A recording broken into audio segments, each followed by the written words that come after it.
Amém, igreja? Bom dia a todos. Todos possam se sentir na casa do nosso Deus, porque é aqui que nós estamos. Amém? Essa igreja ela está todo o tempo de portas abertas para receber cada um de vocês. E aqueles que estão nos visitando, sintam-se abraçados por essa igreja.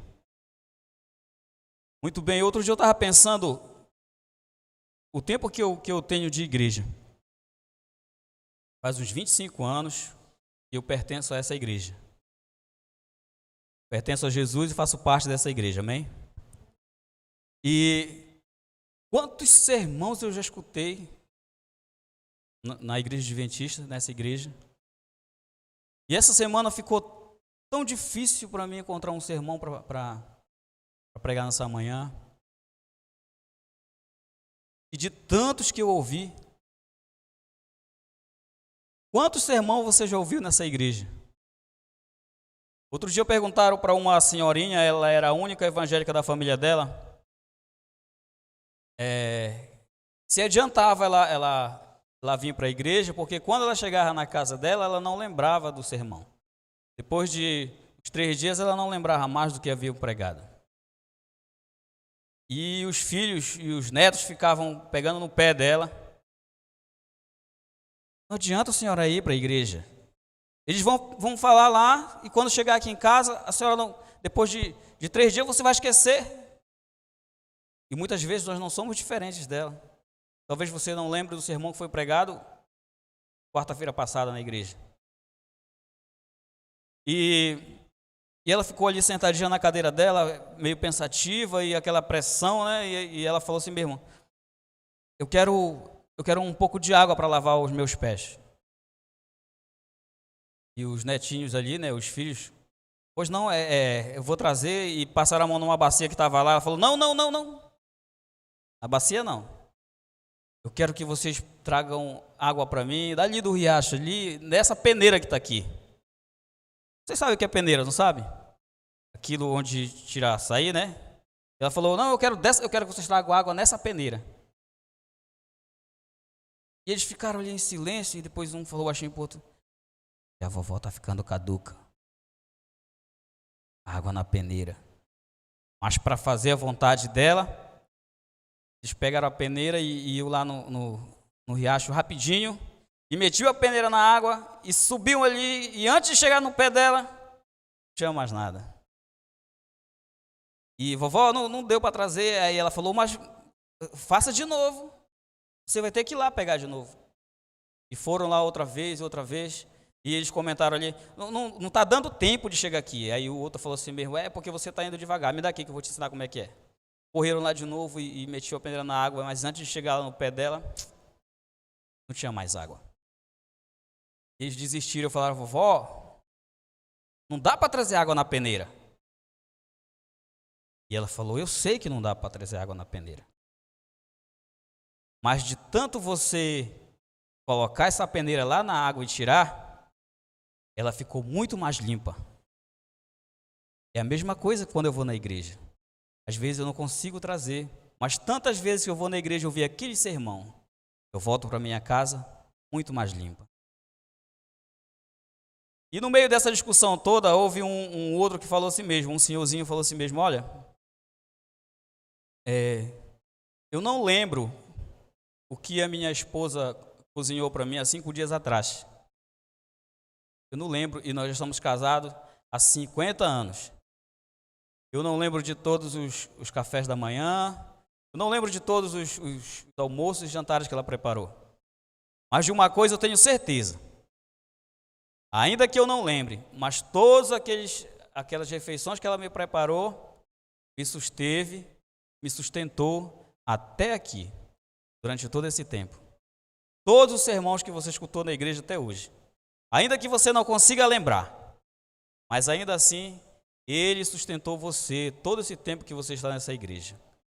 E hoje, ainda que você não leve nada daqui, tenha certeza que você vai voltar muito mais limpo e muito mais alimentado, até pelo menos chegar o próximo sermão que as pessoas irão pregar nessa igreja, amém? Muito bem, vamos abrir nossa Bíblia em Lucas 7.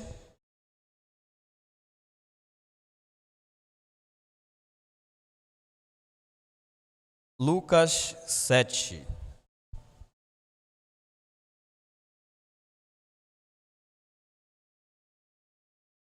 Amém? Vamos esperar até todos encontrarem. Amém. Vamos orar. Senhor Deus, Pai amado, estamos aqui todos com a Bíblia aberta para estudar um pouquinho da Tua Palavra. Venha nos conceder nesse momento um pouco mais do Teu Espírito, em nome de Jesus. Amém. Vamos ler aí a partir do verso... Só um momentinho que eu abri aqui no lugar errado. Abri em Marcos.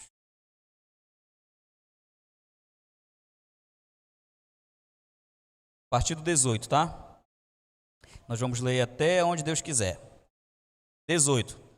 Todas essas coisas foram referidas a João pelos seus discípulos.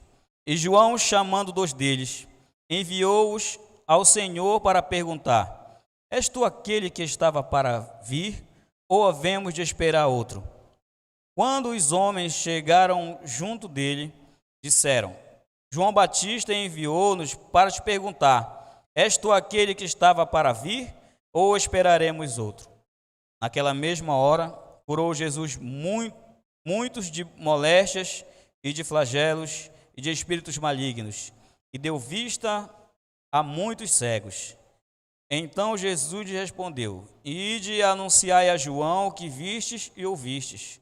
Os cegos veem, os coxos andam, os leprosos são purificados, os surdos ouvem, os mortos são ressuscitados, e aos pobres anuncia-lhes o Evangelho. Verso 23. E bem-aventurado é aquele que não achar em mim motivo de tropeço.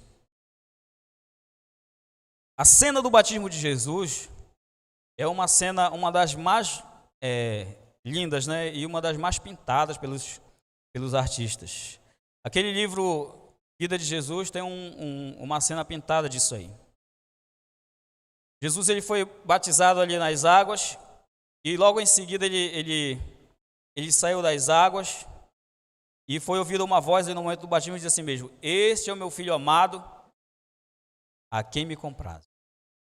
E logo depois o Espírito Santo se materializou ali, desceu sobre ele como uma pomba. Uma cena maravilhosa. Deus ali em sua plenitude, em uma única cena. Em poucas partes, ou só nessa parte da Bíblia talvez, é mencionado um relato como esse. Você acha que João Batista, quando ele estava ali batizando Jesus naquele momento, você acha que João Batista ele teve dúvida que Jesus era realmente o Cristo, sim ou não?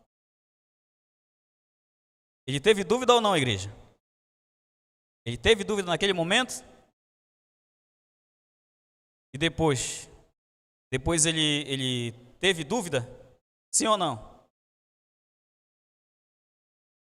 Depois ele teve dúvida, ele mandou ali as pessoas perguntarem, não é ou não é? Se Jesus se era ele mesmo ou eles deveriam esperar outro. Ele mandou perguntar, ele teve dúvida depois, sim ou não? Que dúvida? Ele teve dúvida. Na verdade, João Batista ele não era uma pessoa muito confiável. Ele era uma pessoa ali que ele mudava de ideia todo o tempo e ele não tinha muita fé. Tá certo isso? Isso que eu estou falando, tá certo? João Batista não era uma pessoa confiável? Ele era ou não era? Era. Mas ele não tinha muita fé. Ele tinha muita fé ou não? Ele tinha fé, igreja? Às vezes, irmãos, quando a gente faz essas perguntas, a gente fica meio pensando assim. Parece que nós não temos tanta certeza do que nós cremos e do que nós lemos na Bíblia. Não é verdade? Quando a gente pergunta, Jesus tinha muita fé, João Batista tinha fé, a gente fica pensando, será que ele tinha muita fé? Mais na frente nós vamos encontrar Jesus falando de João Batista, que ele foi o maior. Ele foi o maior Entre muitos, ele foi o maior, ou de todos que foram antes dele. O maior de todos os profetas. Ele tinha muita fé ou não? Tinha fé ou não, igreja? Ele tinha muita fé. Ele era o maior de todos os profetas. Então, para que eu possa dizer que João Batista era o maior entre todos os profetas, é necessário que eu faça uma comparação de João Batista com outros. João Batista foi maior do que Elias? Sim ou não? Foi maior, Jesus falou que ele foi maior. Maior que Eliseu? Que Isaías? Sim, Jesus falou que ele foi o maior. João Batista era um homem de muita comunhão e de bastante fé, muita fé. E ele pregava de um modo diferente, ele pregava com intrepidez. As pessoas viam nele na pregação dele a verdade. E hoje a gente como cristão, a gente vai atrás das pessoas para pregar. E João Batista não era desse jeito. As pessoas é que iam atrás dele no deserto. Elas iam procurar o que João Batista tinha para falar. E João Batista, mesmo não sendo o maior de todos os profetas, não operou nenhum milagre. João Batista não fez nenhum milagre, a não ser o milagre das conversões. Através da pregação que ele fazia, as pessoas eram convertidas, mudado. O maior de todos os milagres. E eu estava pensando, irmãos, quando eu estava vendo um vídeo outro dia de um cantor, ele estava cantando aquela música Sonda-me, Senhor. Sonda-me, Senhor. Ele foi convidado para cantar essa música num programa de televisão. Esse louvor é eu acho que é conhecido mundialmente. Ele foi convidado e quando ele terminou de cantar, e o povo ficou em pé e aplaudiu. E quando o apresentador foi perguntar para ele falou assim mesmo: quando me convidaram para cantar essa música, eu fiquei muito pensativo, Silvinha. Porque eu sou um cantor do mundo. E eu canto lá, e eu canto para cá, e eu canto onde as pessoas me pagarem. E quando me convidaram para cantar, eu fiquei pensando, será que eu sou digno de cantar essa música mesmo? Me impressionou, irmãos, me deixou pensativo a humildade desse cantor. E às vezes a gente vem aqui na igreja, no púlpito da igreja. Será que a gente avalia a nossa vida como está? Ou a gente vem simplesmente por vir? Muitas vezes eu olho para a minha vida e fico examinando e vejo, irmão, o tanto que eu preciso ser mudado. Eu vou à igreja, eu participo ali e eu careço cada momento de uma mudança. Eu careço de uma conversão. Do jeito que muitas vezes eu levo a minha vida,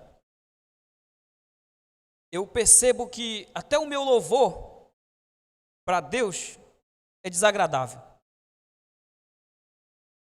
Até o meu louvor para Deus é desagradável. É por isso que eu necessito de uma mudança todos os dias. Todos os dias eu necessito que Deus olhe para mim e mude o meu coração todos os momentos. Quando eu subo aqui no púlpito da igreja, é como se um bandido daqueles bem perigoso,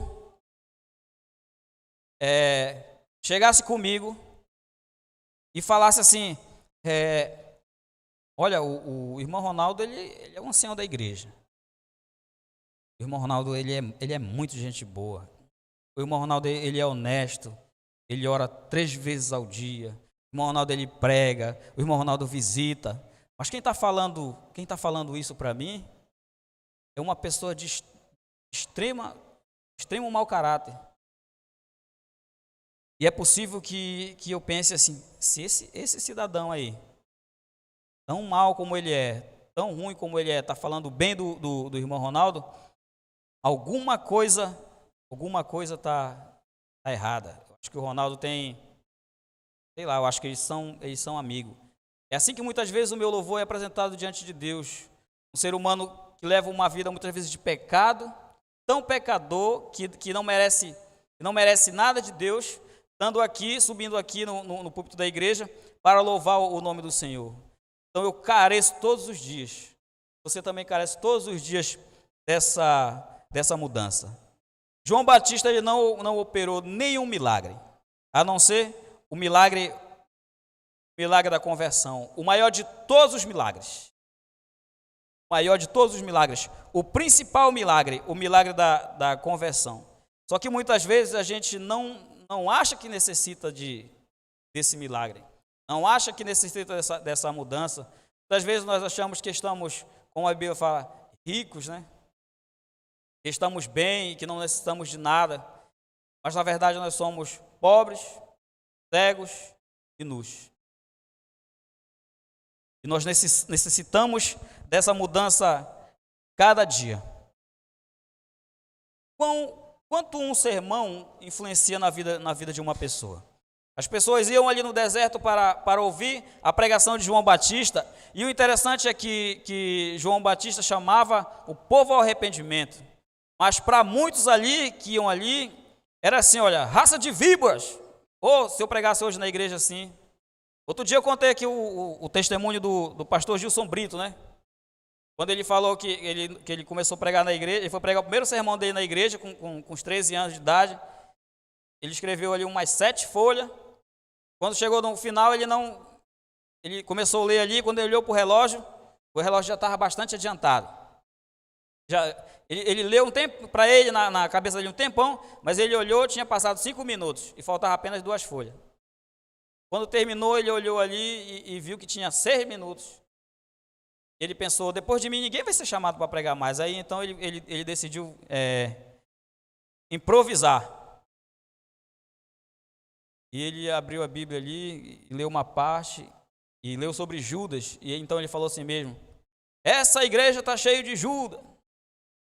E ele falou, quando chegou na casa dele, a mãe dele chamou ele, falou assim mesmo, mas o que tu foi falar na igreja? Tu chamou a igreja, irmão, tudo de Judas. E ele falou, me desculpa, mãe, é que estava improvisando.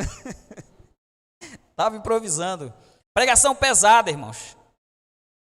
Era essa pregação que muitas vezes João Batista falava, pregava. Irmãos, às vezes nós escolhemos sermão e a gente tem que escolher palavras para não machucar o irmão da igreja. Parece que o irmão Charles entra ali na igreja para ter o ego amassageado. Não entramos para ouvir aquilo que Deus quer que nós ouçamos. Ele quer que a gente veja, a gente quer entrar para ouvir coisas boas. E a gente é assim mesmo. Olha, às vezes acontece assim. Quando uma pregação assim mesmo, vinde a mim todos que estáis cansados e sobrecarregados. Aí você no banco da igreja, essa é para mim. Mas quando você escuta, você não sabe que você é cego, pobre e nu. Essa aí é para o irmão Cláudio. Se o irmão Cláudio estivesse aqui na igreja. Irmãos, nós precisamos estar dispostos a ouvir o que Deus tem para nós. Então, essa era a pregação de João Batista. Se Deus desse para a gente apenas pregações pesadas, irmãos. Às vezes eu fico pensando, será que ia convidar o irmão Charles para pregar aqui nessa igreja? Ou qualquer outra igreja com aquelas pregações pesadas? Pregação de Jeremias, que Deus ia trazer o juízo. Demorou 40 anos, mas o juízo veio. Mas a gente vê que Jeremias também ele não era tão querido assim. João Batista, depois que ele batizou, que ele batizou Jesus, no comecinho do ministério de Jesus, João Batista ele foi preso. Quando Jesus estava começando o seu ministério, ele foi preso. E Jesus ali, desenvolvendo ali o ministério, muitos milagres fazendo, ressuscitando mortos. Os cegos eles viam, e os surdos ouviam, e assim por diante. E João Batista ele não viu isso acontecer, não via isso acontecer. Ele estava preso. Na verdade, João Batista, ali onde ele já estava se sentindo assim, vamos dizer, gostinho da morte. Essa era a verdade. Quando as pessoas começam a sentir, algumas pessoas conseguem sentir quando a morte se aproxima. João Batista ele estava se sentindo assim. Eu lembro que a minha mãe conta de uma tia dela. Minha mãe está com 74 anos. De uma tia dela, irmã da minha avó, que era adventista. E a minha mãe me contou essa semana sobre isso, e ela falou assim mesmo, aquela lá era adventista de verdade. Quase que eu pergunto para a minha mãe, eu não sou não. E a minha mãe falou assim mesmo, ela não tomava nem café. Eu me calei. E ela me contou que essa minha tia, ela ficou doente e internou no hospital. E num dia os filhos foram visitá-la, né? E quando chegou lá, ela falou assim, amanhã, 10 horas, vocês vêm de novo. E quem quiser vir com vocês podem trazer. Parecia que a minha tia estava sabendo que alguma coisa ia acontecer. E quando eles estavam ali, na hora marcada, eles chegaram um pouco mais cedo, e quando deu 10 horas, todos entraram, e ela sentou ali na cama, né? Ficaram sentados na cama. E ela falou assim mesmo, eu queria que vocês viessem todos, porque hoje é o dia que eu vou partir. Sabia, irmãos. Sabia. E eles estavam conversando ali, e de repente ela olhou no rumo da porta do quarto, e ela falou assim mesmo, olha, ele já veio me buscar. E os filhos dela contam que ela estendeu a mão para frente, e do mesmo modo que ela estendeu a mão, ela também debruçou e faleceu. Algumas pessoas sabem do momento, e João Batista aqui, na verdade, ele sabia que o momento da morte dele estava se aproximando. E muitas vezes, quando a gente se depara com esse tipo de problema, irmãos, a gente começa a sentir coisas diferentes, alguns sentimentos, e às vezes a nossa fé também começa até vacilar. E João Batista ali preso, João Batista sem saber o que estava acontecendo lá fora, mas aí chegam os discípulos dele, começam a contar para ele, olha João, sabe o que eu vi ali numa cidadezinha ali? Ele estava dentro de uma casa, e teve 4 pessoas que desceram um coxo, um aleijado ali, pelo buraco do telhado, e ele curou. E o outro falou, eu vi ele ressuscitar. Ele ressuscitou outras pessoas. Ele dá vista aos cegos e assim por diante. Muitos e muitos milagres eram relatados ali pelos discípulos de João Batista, quando o João Batista estava ali dentro da cadeia. Em momentos difíceis, irmãos, não faltam pessoas para nos aconselhar. Eu contei nessa igreja, num sermão passado, a respeito do Carlos, que era um cidadão que ele tinha hepatite e estava com o vírus HIV. Eu não sei se a igreja lembra. Não vou contar toda essa história porque o tempo não me permite. Mas hoje eu quero contar um pouquinho da esposa dele, uma parte. E a esposa dele ali no hospital com ele, e as pessoas falavam, olha, ele não vai passar desse fim de semana. E quando o pastor foi visitar, a esposa dele chamou ele e falou assim mesmo, pastor, está muito difícil, está muito difícil. E o pastor falou, eu sei, é um momento complicado. Ela falou, não, pastor, senhor, está difícil porque nós somos adventistas. Mas tem membros da nossa família que são de outra igreja. E eles vêm aqui e falam assim mesmo, vocês gostam de sofrer, vocês estão orando para que o milagre aconteça, mas o milagre não acontece. Se vocês estivessem lá onde a gente vai, que eu não vou falar o nome agora, aí lá o milagre ia acontecer. Lá o milagre ia acontecer. E quando a gente fala assim mesmo, não, mas não é isso, a Bíblia prega aqui, a verdade é essa aqui, essa igreja que prega a verdade, mas tem alguma coisa errada na igreja de vocês, porque prega a verdade, vocês oram, mas o milagre ele não acontece. João Batista, irmão, ali onde ele estava, ele duvidou, João Batista, ele era um evangelista, um pregador. Ele havia deixado praticamente tudo. Ele entrou ali num regime, vamos colocar aqui, um regime espiritual, para cumprir ali o seu propósito, e cumpriu até o final. Ele poderia fazer como Jonas, ter fugido, ou como Sansão, que não cumpriu o propósito por qual ele foi chamado, mas ele estava ali, ele cumpriu todo o seu propósito. Ele foi ali até o final, mas naquele momento, dentro da prisão, sentindo ali o cheiro da morte, aquele momento estava pesado demais. Estava pesado demais. Quando aceitamos a Deus, muitas vezes nós queremos que a nossa vida mude. Não queremos sofrimento. Mas se você veio para a igreja com esse pensamento de não ter mais sofrimento, você está na igreja errada. Porque não é isso que Deus nos promete. Não é isso que Jesus ele nos promete. João Batista, ele temeu a morte. Essa é a realidade. Ele temeu a morte e ele duvidou. O maior de todos os profetas, o maior de todos, duvidou. Quando eu leio isso, quando eu entendo isso, infelizmente, isso conforta muito o meu coração. Porque quando eu olho para a minha vida, e aquele momento que o meu pé vacila, e que as minhas pernas nessa caminhada fica trêmula, eu olho para João Batista, vejo quem sou eu, perto de João Batista, e no fundo, talvez eu pense que eu tenha direito de duvidar um pouco mais do que João Batista, porque João Batista ele foi muito acima da média.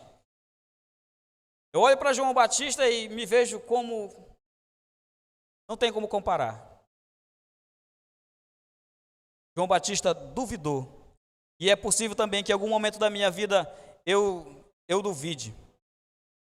Em algum momento eu duvide. João Batista chamou aqueles discípulos que estavam ali e que estavam contando para ele o que Jesus estava fazendo, dos milagres.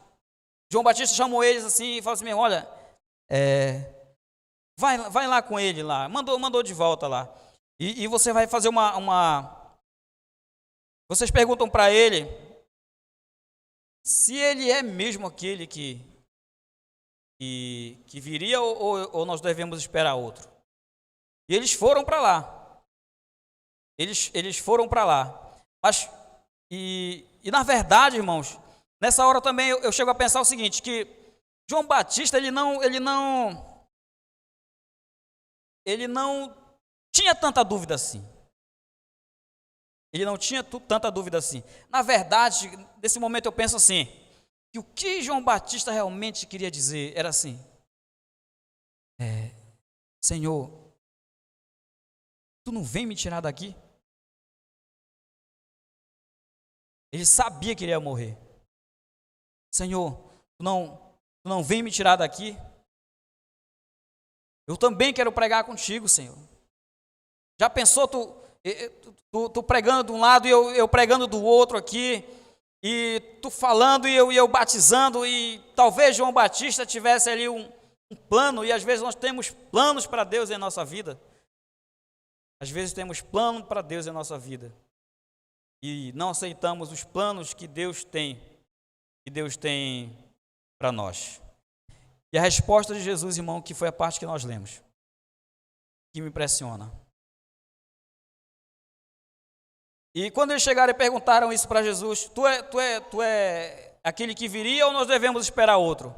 Nesse momento, o que nós lemos aqui na Bíblia foi que Jesus deixou eles ali, naquele momento, e Jesus operou muitos milagres, vários milagres, incontáveis milagres.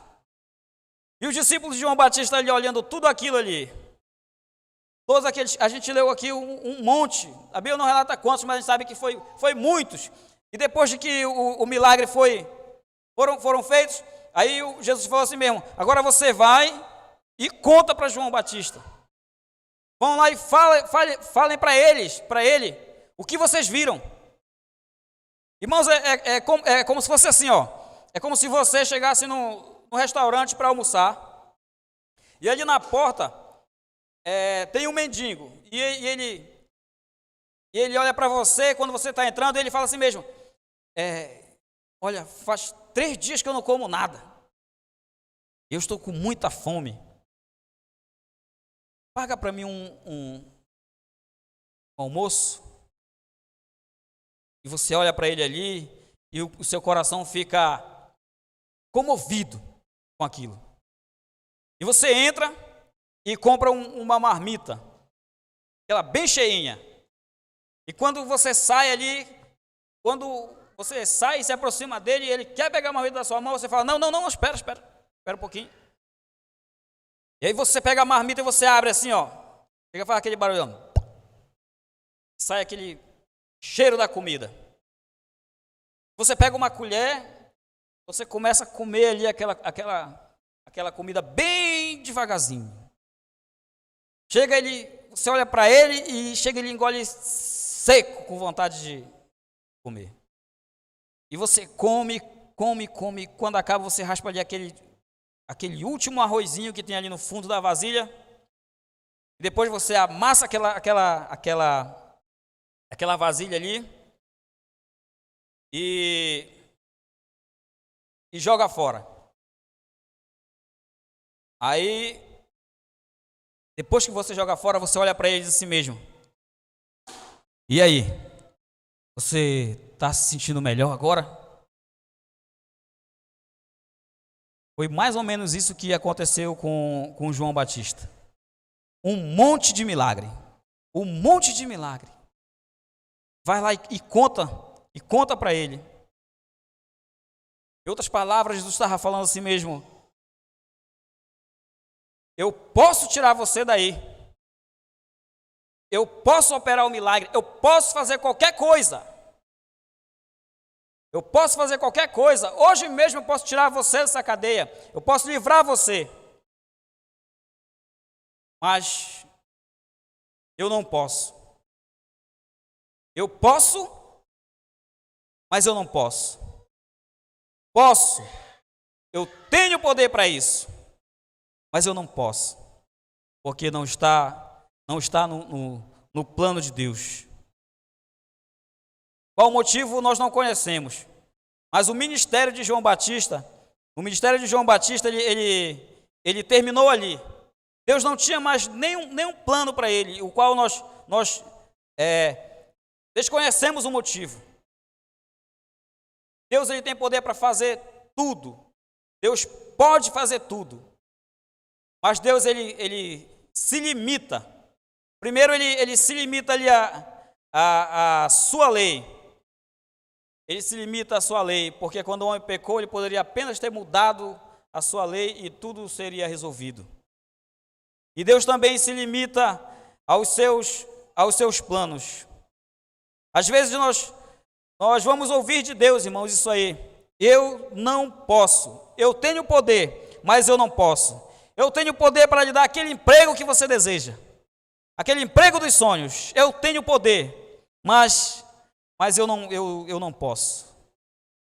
Eu tenho poder para colocar na sua vida aquela namorada que você quer, ou aquele namorado que você deseja, mas eu não posso. Eu tenho poder para colocar você naquele cargo da empresa que você precisa, que você tanto almeja, mas eu não posso tirar você de lavar esse banheiro. Eu não posso, porque eu conheço o fim desde o princípio. Eu sei que se você subir na vida, em algum momento, você vai me largar, ou talvez você nunca mais olhe para mim, talvez você nunca me aceite. Eu posso, eu tenho poder, mas eu não posso. Eu tenho, mas eu não posso. Como a gente cantou agora há pouco no início: quebra a minha vida, Senhor.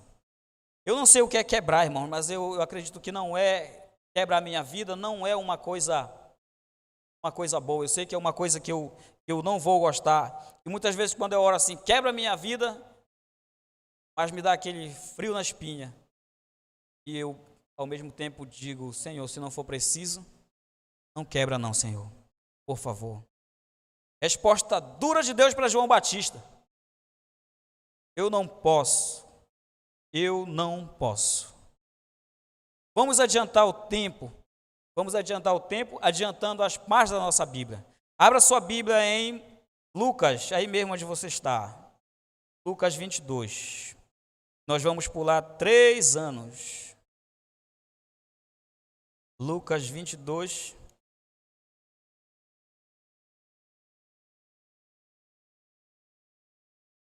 (22, 39). Amém? E saindo, foi como de costume para o Monte das Oliveiras, e os discípulos o acompanharam. Chegando ao lugar escolhido, Jesus lhe disse: orai, para que não entreis em tentação. Ele, por sua vez, se afastou cerca de um tiro de pedra, e de joelhos orava, dizendo: Pai, se queres, passa de mim este cálice, contudo, que não se faça a minha vontade, e sim a sua. Passa de mim esse cálice. Jesus ele fez essa oração ali um pouco antes de ser preso, irmãos. Jesus ele abre o coração, e talvez como João Batista, temendo a morte, e diz: Pai, se possível, passe de mim esse cálice. E eu tenho a impressão que Jesus ouviu do céu a voz dizendo para ele: eu não posso. Eu não posso. O que seria de nós se Deus tivesse passado esse cálice de João Batista? Nenhum de nós estaríamos aqui. Ou se estivéssemos, não haveria nenhuma esperança para nós. Deus, nesse momento, ele se limitou à sua lei. Eu não posso. Meio-dia, quando a escuridão tomou conta ali daquele cenário, Jesus estava pendurado ali naquela cruz.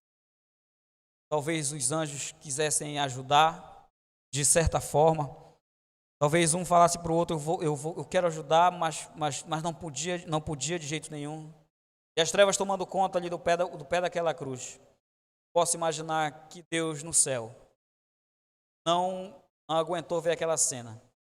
Desceu ali até a terra.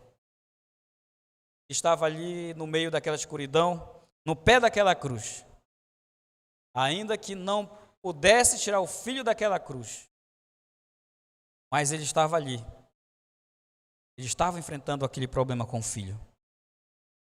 Irmãos, quando muitas vezes nós nos sentimos envoltos ali, enrolados, envelopados ali pelas trevas das nossas dificuldades, dos nossos problemas, você tem que ouvir, tem que entender que Deus ele está do seu lado.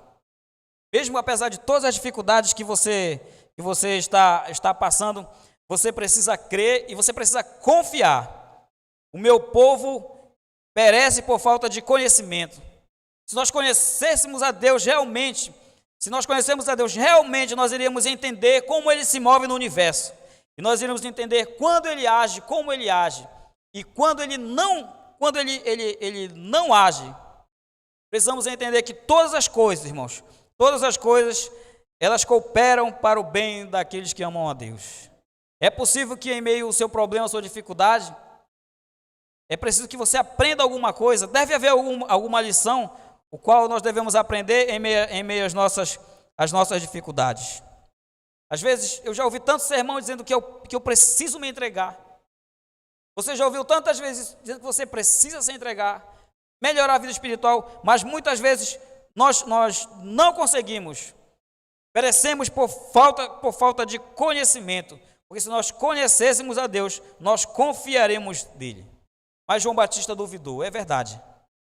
João Batista ele duvidou, Mas quando os discípulos chegaram e contaram o que tinham falado para ele, o que eles tinham visto e o que Jesus mandou dizer, bem-aventurado aquele que não acha em mim motivo de tropeço. Aí João Batista deve ter falado, tá bom, então eu não quero mais saber de Jesus. Mas, na realidade, graças a Deus que não foi assim. Bem-aventurado aquele que não acha em mim motivo de tropeço. Bem-aventurado aquele que não viu. Bem-aventurado aquele que não viu, mas creu. Bem-aventurado aquele que muitas vezes pede um milagre, precisa de um milagre, mas muitas vezes o milagre não acontece. Mas mesmo assim você crê. Bem-aventurado aquele que não viu, mas creu. Quando você clama a Deus, Senhor, se mostre para mim, me dê um sinal, Senhor, eu preciso de um sinal, eu preciso te ver de alguma forma, e muitas vezes nada acontece. Nada acontece. Bem-aventurado aquele que não viu, mas creu. Bem-aventurado aquele que não viu, mas creu. Cegos, mas não cegos espirituais. Surdos, mas não surdos espirituais. Você está passando por algum tipo de problema? Tenho uma novidade para você. Quem é que não está? Todos têm problema. De todas as idades. Todos têm problema. Uns mais, outros menos, mas todos têm problemas. Mas Deus, Ele deseja fazer em nós o maior de todos os milagres. Milagre da conversão. Deus, Ele deseja mudar meu coração. Deus, Ele deseja mudar seu coração. Mas para isso é necessário que nós venhamos a tomar a decisão ao lado dele. O maior de todos os milagres. Conversão. Amém? Nesse momento nós vamos ouvir um louvor do irmão Yuri e a irmã Larissa para a honra e glória do nosso Deus.